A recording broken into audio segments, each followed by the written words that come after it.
नमस्कार बच्चों आज हम 7वीं कक्षा में आपकी महाभारत की पुस्तक में पाठ 29 पहला, दूसरा और तीसरे दिन का पठन शुरू करेंगे। पिछली वीडियो में हमने पाठ 27 व 28 का पठन किया था। ठीक है, अब युद्ध शुरू होने वाला है। इस पाठ में युद्ध के पहले और दूसरे और तीसरे दिन का वर्णन है। देखिए अब क्या हुआ इसमें। कौरवों की सेना के अग्रभाग पर आगे के भाग पर प्राय दुशासन ही रहा करता था और पांडवों की सेना के आगे भीमसेन। बाप ने बेटे को मारा, बेटे ने पिता के प्राण लिए, भांजे ने मामा का वध किया और मामा ने भांजे का काम तमाम किया। युद्ध का यह दृश्य था।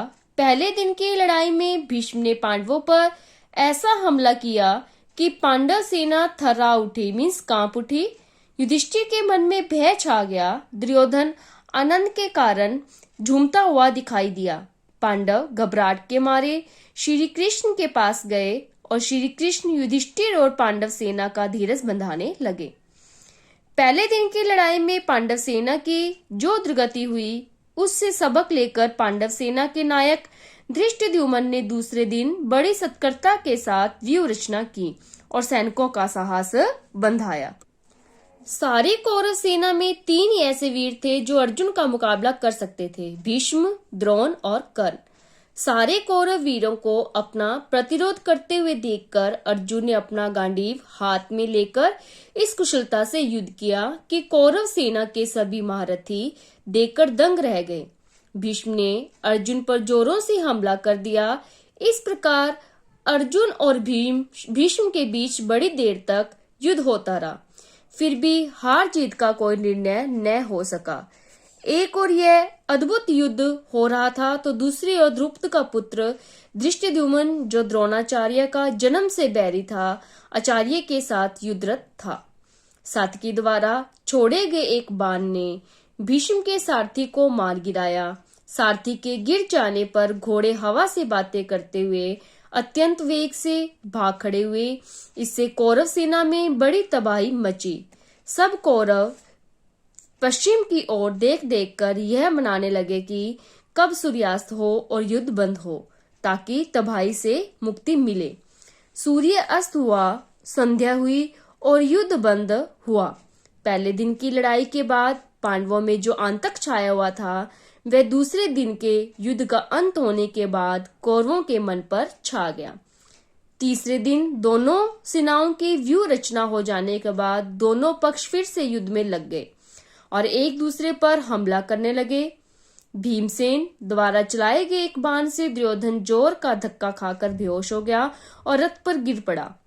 यह देखकर उसके सारथी ने सोचा कि दुर्योधन को लड़ाई के भीतर मैदान से हटा लिया जाए, जिससे कौरव सेना को दुर्योधन के मूर्छित होने का पता न चले।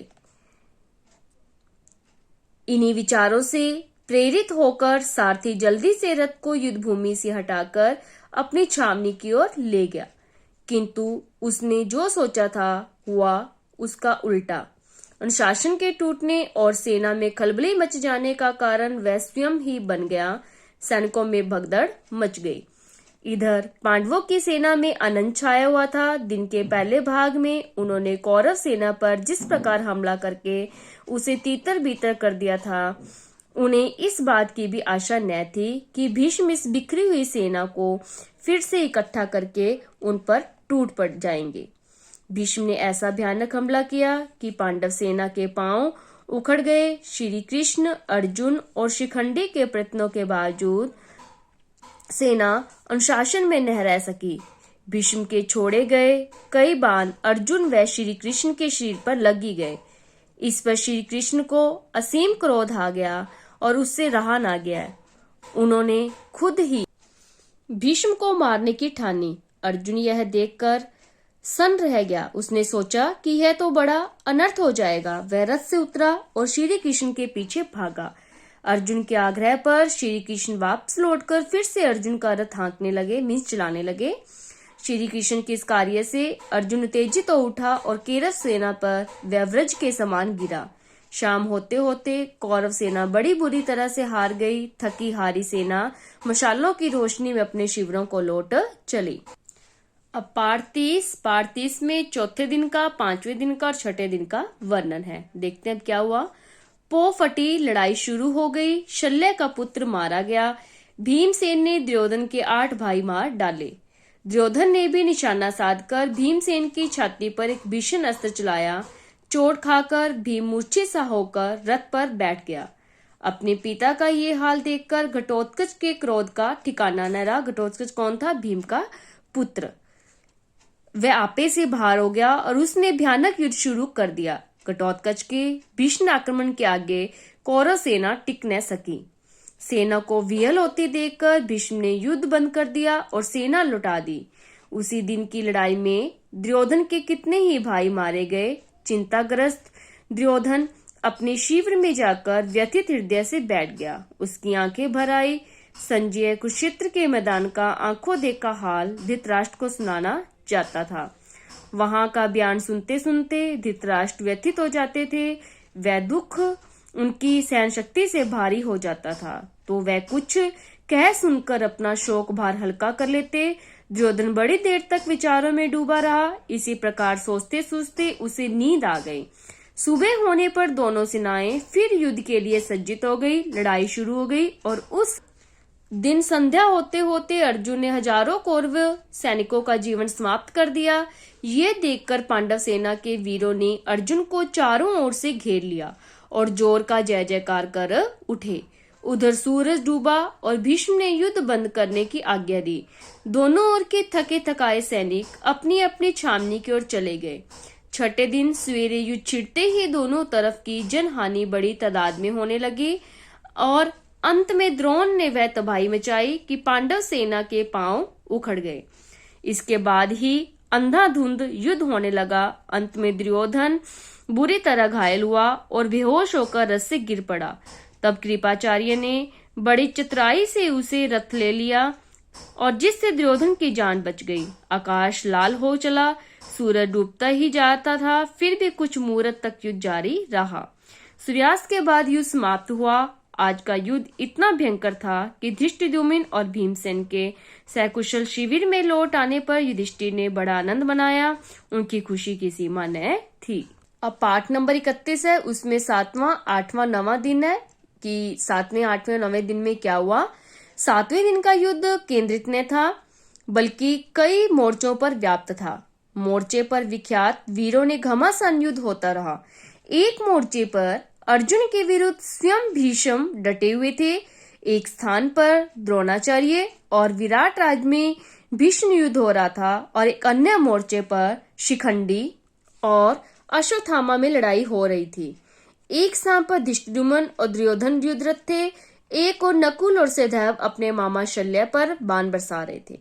दूसरी ओर अवंती के दोनों राजा युधामन्यु से लड़ते दिखाई दे रहे थे और एक मोर्चे पर दुर्योधन के 4 भाइयों की अकेला भीम से खबर ले रहा था, तो दूसरे मोर्चे पर घटोत्कच और भगदत्त में भयानक युद्ध छिड़ रहा था। मीन्स द्वंद्व युद्ध छिड़ा हुआ था। एक और मोर्चे पर अलम्बुंश और सात्विकी की टक्कर थे। युधिष्ठिर का श्रुतायु के साथ द्वंद्व हो रहा था, जबकि कृपाचार्य और चेकितान एक अन्य मोर्चे पर खड़े रहे थे।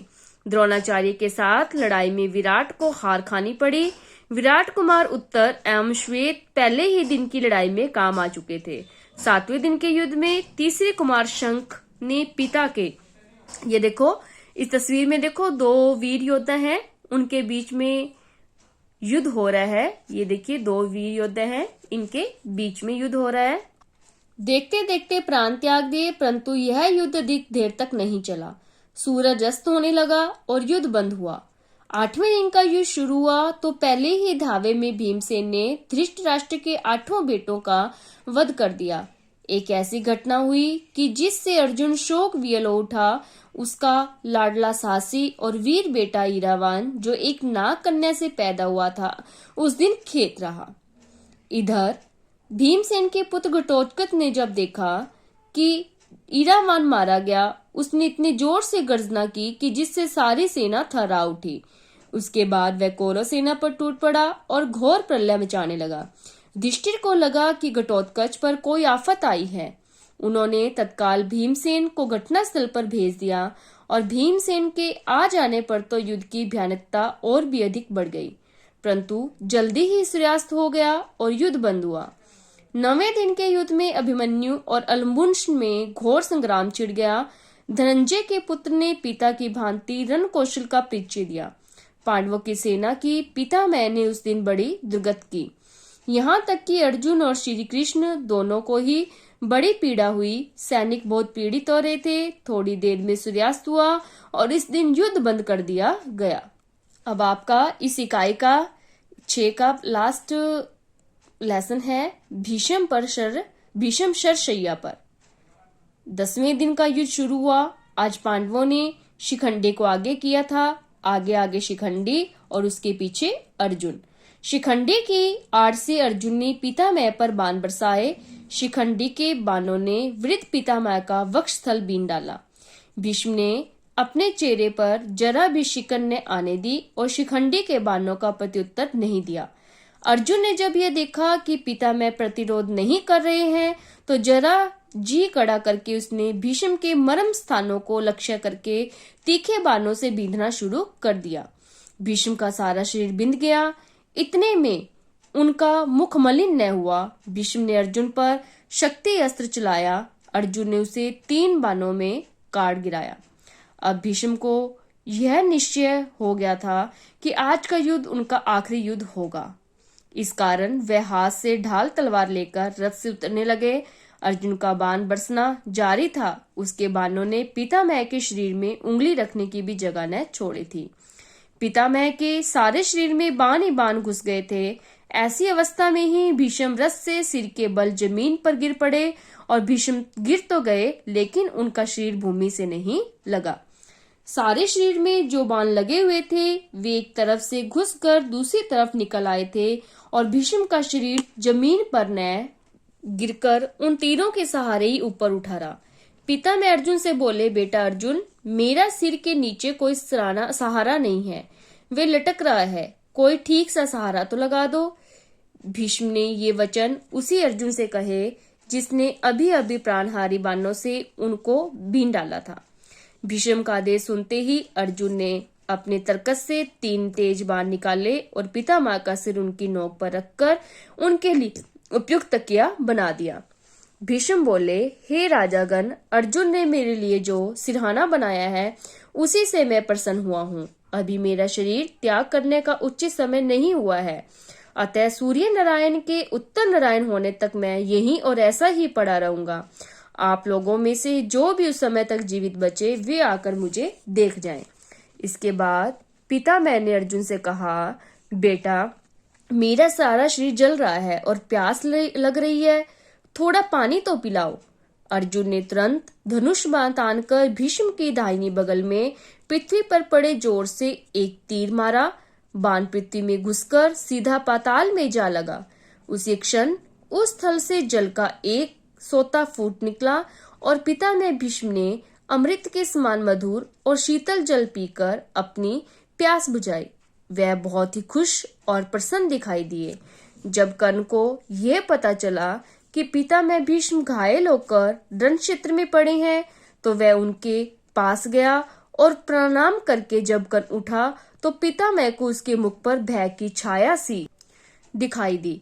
यह देखकर भीष्म का दिल भर आया। शरीर पर लगे हुए बाणों से होने वाले कष्ट को दबाकर बोला, बेटा, तुम राधा के पुत्र नहीं कुंती के पुत्र हो। सूर्य पुत्र, मैंने तुमसे कभी द्वेष नहीं किया, अकारण ही तुमने पांडवों से वैर रखा। इसी कारण तुम्हारे प्रति मेरा मन मलिन हुआ। तुम्हारी दानवीरता और शूरता से मैं भली भांति परिचित हूँ। इसमें कोई संदेह नहीं कि शूरता में तुम कृष्ण और अर्जुन की बराबरी कर सकते हो। तुम पांडवों में ज्येष्ठ हो, यानी कि ज्येष्ठ का मतलब कि सबसे बड़े हो। इस कारण तुम्हारा कर्तव्य है कि तुम उनसे मित्रता कर लो। मेरी यही इच्छा है कि युद्ध में मेरे सेनापति तक के साथ ही पांडवों के प्रति तुम्हारे वैर भाव का भी आज अंत हो जाए।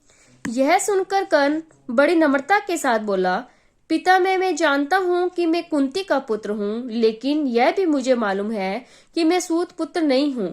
लेकिन यह बात मुझसे नहीं हो सकती। अब मैं दुर्योधन का साथ छोड़ दूं और उनके शत्रुओं से जा मिलूं। मेरा कर्तव्य यही है कि मैं दुर्योधन के ही पक्ष में रहकर युद्ध करूं। आप कृपया मुझे इस बात की अनुमति दें कि मैं दुर्योधन की तरफ से लड़ूं। मैंने जो कुछ किया या कहा उसमें जितने दोष हों उसके लिए मुझे क्षमा करें। कर्ण का कथन भीष्म बड़े ध्यान से सुनते रहे। उसके बाद बोले, जो तुम्हारी इच्छा हो वही करो। भीष्म पितामह से आशीष पाकर कर्ण बहुत प्रसन्न हुआ और रथ पर चढ़कर युद्ध क्षेत्र में जा पहुंचा। कर्ण को देखते ही दुर्योधन आनंद के मारे फूल उठा और भीष्म के बिछोह का जो दुख हुआ उसके दुस्साह सा प्रतीत हो रहा था। अब वह कर्ण के आ जाने पर किसी तरह उसे भूल जाना उसके लिए संभव मालूम हो गया लगा। दुर्योधन और कर्ण इस बारे में सोच विचार करने लगे कि अब सेनापति किसे बनाया जाए। रीति से 5 दिन तक कौरवों की सेना का संचालन करते हुए घोर युद्ध किया। यद्यपि अवस्था में वह बूढ़े थे, फिर भी सात्विकी, भीष्म, अर्जुन, धृष्टद्युम्न, अभिमन्यु, द्रुपद, काशीराज आदि सुविख्यात वीरों के विरुद्ध द्रोणाचार्य के लिए ही भिड़ जाते थे और एक एक को खदेड़ देते थे। 5 दिन तक उनके हाथों पांडवों की सेना बहुत स्थायी गई। आचार्य द्रोण ने पांडव सेना की नाक में दम कर दिया और द्रोणाचार्य के सेनापतित्व ग्रहण करने के बाद दुर्योधन, कर्ण और दुशासन तीनों ने आपस में सलाह करके एक योजना बनाई। उसके अनुसार दुर्योधन आचार्य के पास जाकर बोला, आचार्य किसी भी उपाय से उसके अनुसार दुर्योधन आचार्य के पास जाकर बोला कि आचार्य किसी भी उपाय से आप युधिष्ठिर को जीवित ही पकड़कर हमारे हवाले कर सकें तो बड़ा ही उत्तम हो। दुर्योधन का उद्देश्य तो कुछ और ही था। दुर्योधन को यह भी पता चल गया था कि युधिष्ठिर का वध करने से कोई लाभ नहीं हो सकता। इसके विपरीत यदि युधिष्ठिर को जीवित पकड़ लिया जाए तो युद्ध भी शीघ्र ही बंद हो जाएगा और जीत भी कौरवों की होगी। थोड़ा राज्य युधिष्ठिर को देने का बहाना करना होगा, 100 वे कर देंगे और बाद में फिर जुआ देख खेल कर सहज ही मैं उसे वापस, ये युद्ध शीघ्र ही बंद हो जाएगा। जीत भी कौरवों की होगी। थोड़ा राज्य युधिष्ठिर को देने का बहाना करना होगा, 100 वे कर देंगे, बाद में फिर जुआ खेलकर सहज ही मैं उसे वापस छीन भी लेंगे। इन्हीं सब विचारों से प्रेरित होकर दुर्योधन ने द्रोणाचार्य से युधिष्ठिर को जीवित पकड़ लाने का अनुरोध किया था। लेकिन द्रोण को जब दुर्योधन के असली उद्देश्य का पता लगा तो वह बहुत उदास हो गए। इससे उनके मन में दुर्योधन के प्रति तीव्र घृणा उत्पन्न हो गई। मन ही मन यह सोचकर उन्होंने संतोष कर लिया कि युधिष्ठिर के प्राण न लेने का कोई न कोई बहाना तो मिल ही गया। पांडव तो द्रोणाचार्य की द्वितीय शूरता एवं शस्त्र विद्या के अनुपम ज्ञान से भली भांति परिचित ही थे।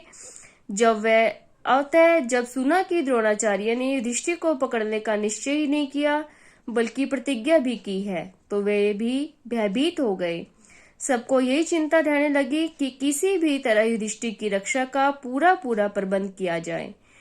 द्रोण ने अपने सारथी को आज्ञा दी कि रथ को उस ओर ले चलो जिधर युधिष्ठिर युद्ध कर रही हैं। युधिष्ठिर संभले इससे पहले ही द्रोणाचार्य वेग से उसके निकट जा पहुंचे। धृष्टद्युम्न ने 1000 चेष्टा की परंतु वह द्रोण को नहीं रोक सका। युधिष्ठिर पकड़े गए कि चिल्लाहट से सारा कुरुक्षेत्र गूंज उठा। इतनी ही में एक न जाने कहां से अर्जुन उधर आ पहुंचा। अर्जुन ने गंडीर से बाणों की ऐसी अविल बौछार की कि कोई देख ही नहीं पाता था कि कब बाण धनुष पर चढ़ते और कब छूटते थे। कुरुक्षेत्र का आकाश बाणों से भर गया। इस कारण सारे मैदान में अंधकार सा छा गया। अर्जुन के हमले के कारण द्रोणाचार्य को पीछे हटना पड़ा और युधिष्ठिर को जीवित पकड़ने का उनका प्रयत्न विफल हो गया और संध्या होते होते उस दिन का युद्ध भी बंद हो गया। कौरव सेना में भय छा गया और पांडव सेना के वीर शान से अपने अपने शिविर को लौट चले। सैन्य समूह के पीछे पीछे चलते हुए कृष्ण और अर्जुन अपने शिविर में जा पहुंचे। इस प्रकार 11वें दिन का युद्ध समाप्त हुआ। तो बच्चों, हमने इकाई 6 में आपकी महाभारत की पुस्तक में आज पाठ 29 से 32 का पठन किया है और आपका गृह कार्य है, आपने इन सब पार्ट्स का पठन भी करना है और इसमें जितने भी प्रश्न उत्तर बनते हैं आपने उसको हल करना है। धन्यवाद।